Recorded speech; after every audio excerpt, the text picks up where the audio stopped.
We are about a minute early on Go Live, but I went ahead and clicked on it to see,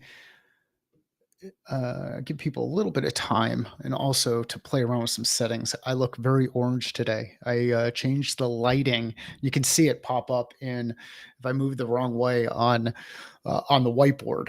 What you'll get is the ring light reflection. So now I've got to work to keep myself in the same position as I go through here and try to figure out what is it that I want to do with my eyes as we go through this. Again, we'll give everybody just a couple more minutes to jump in here. You get to see, if you come in now, you get to see a little bit of the preset setup, which includes me digging for the um, digging for the quote.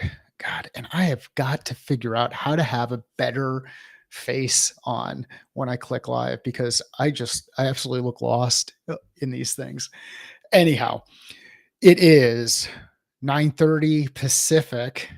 Yes, Arizona is now on Pacific time. If you did not know that, we do not change our clocks in Arizona.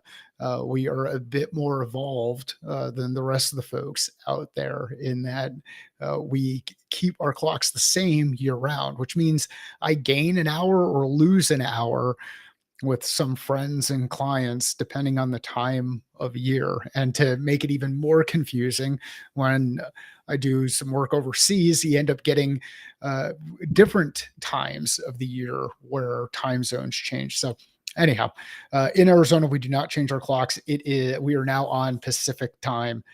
We are now on Pacific time.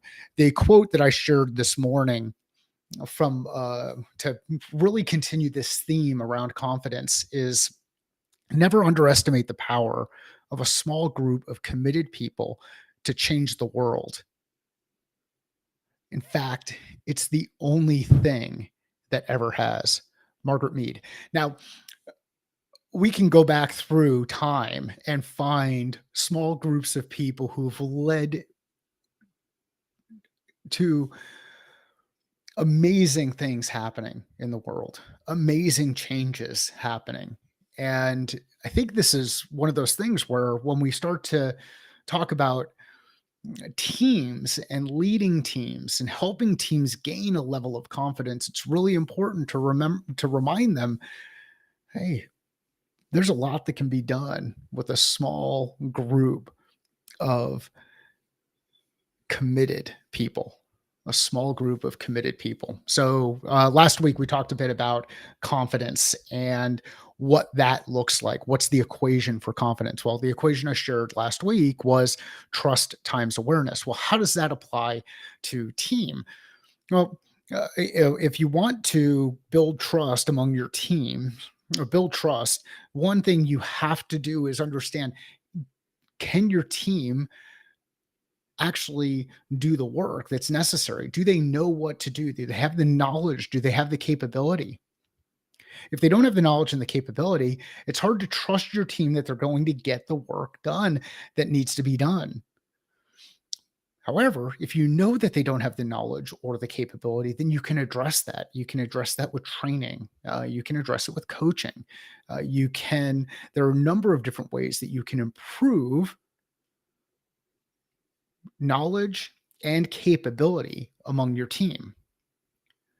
Once you've got the knowledge and capability thing taken care of, then you actually have to get them out there doing the work. The doing the work piece will help reinforce, hey, is the knowledge working? Is the knowledge transferring? Can the team do the work? Are they capable? If you don't know if they're capable or they don't know what work needs to be done, there's no way that you can trust that they actually can go out and do it. And we know that trust is a component of this confidence equation that I had shared last week.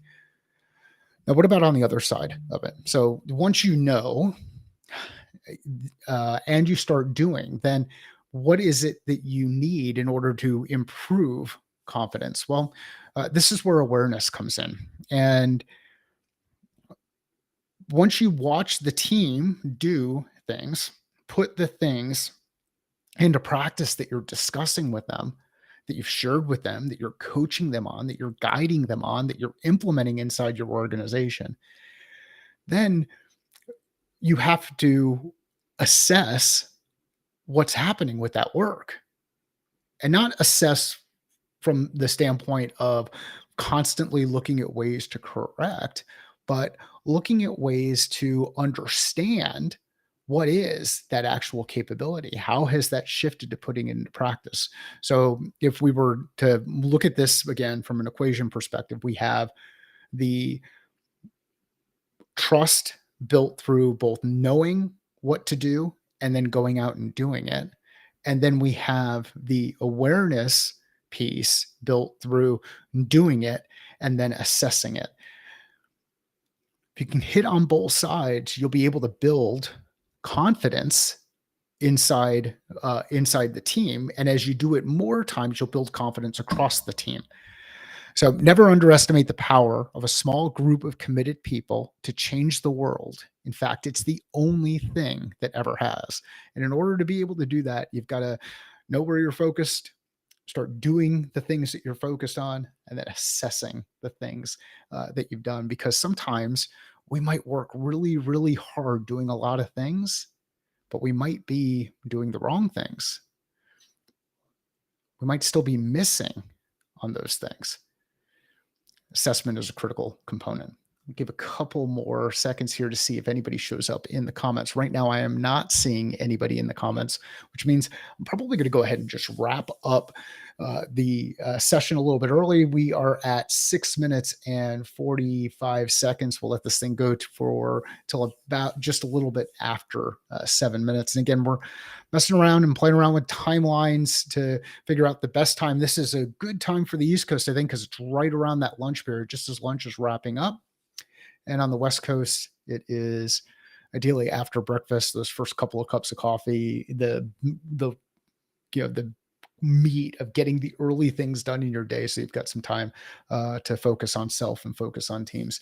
We'll do Motivation Monday every Monday. Right now, we're going to go noon or 12:30 Eastern, 9:30 Pacific, and then we will do Friday follow up.